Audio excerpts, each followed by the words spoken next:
It's not what we say that we believe. It's what we do to demonstrate what we believe that actually reveals what we believe.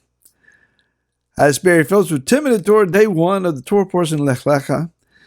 We are in this extremely important, very powerful Torah portion, Lecha, in Bereshit or Genesis chapter 12.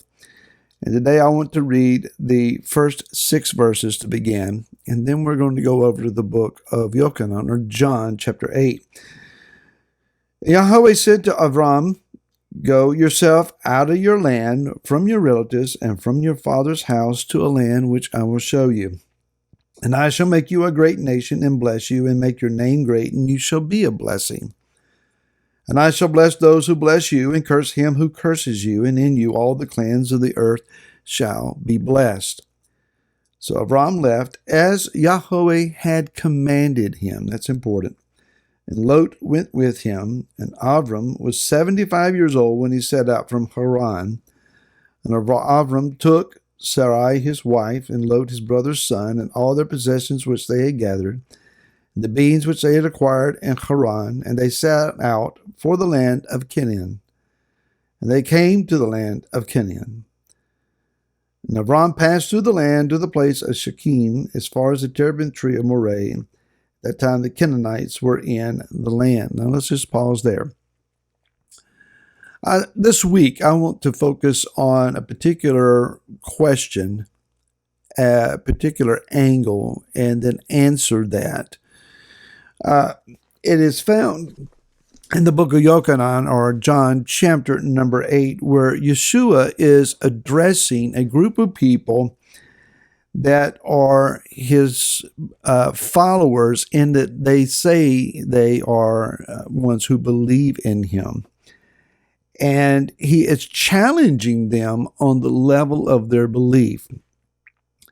He is telling to them that they need to stay in his word. And if you do so, you're truly my taught ones, and you shall know the truth, and the truth shall set you free. Well, that was offensive to them. We already know the truth. We already have our identity. We already know who we think we are. And he says to him that if you're doing sin, you're a servant of sin.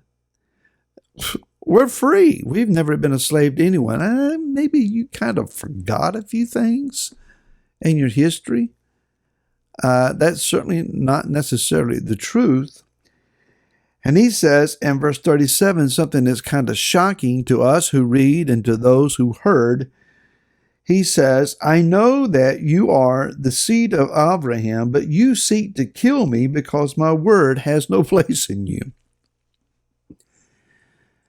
They claim to be of the seed, the lineage of Abraham. Therefore, they would be recipients in their mind automatically by lineage and bloodline, recipients of the covenant of Abraham. But Yeshua says, instead, you claim to be my followers. You claim to be of the lineage of Abraham. You claim to have his blood in your veins, but you're trying to kill me. Yeshua was not one for pulling punches, and he certainly punched and pushed every button that he could find to bring people to the raw truth of who they thought they were and what they really need to be dealing with. And so they answered in verse 39 and said to him, "Abraham is our father." And Yeshua said to them, here's the point of this week. If you were Abraham's children, his seed and his lineage, you would do the works of Abraham. The proof is in the pudding, is the old lineage, or the old line is what I was trying to say. It's a very old saying. He is saying to them, where is the proof? Where is the fruit of your claim? If you are going to claim to be Abraham's seed, then Where is the proof of that? You're needing to demonstrate what he did. So the obvious question would be, well, what did Abraham do, or Avram at this point? What did he do?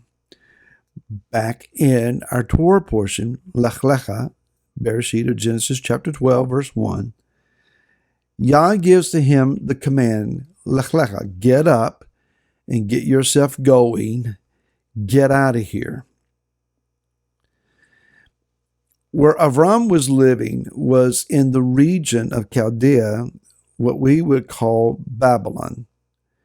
This arena was steeped in rebellious religion as a system, as it is even to this day. It was given to idolatry. It was under the influence and authority of Nimrod. This is where the Tower of Babel, we studied last week, was erected.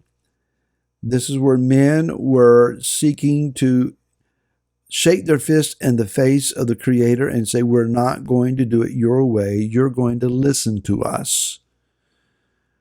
And so this theological battle with the very subject of theology was taking place.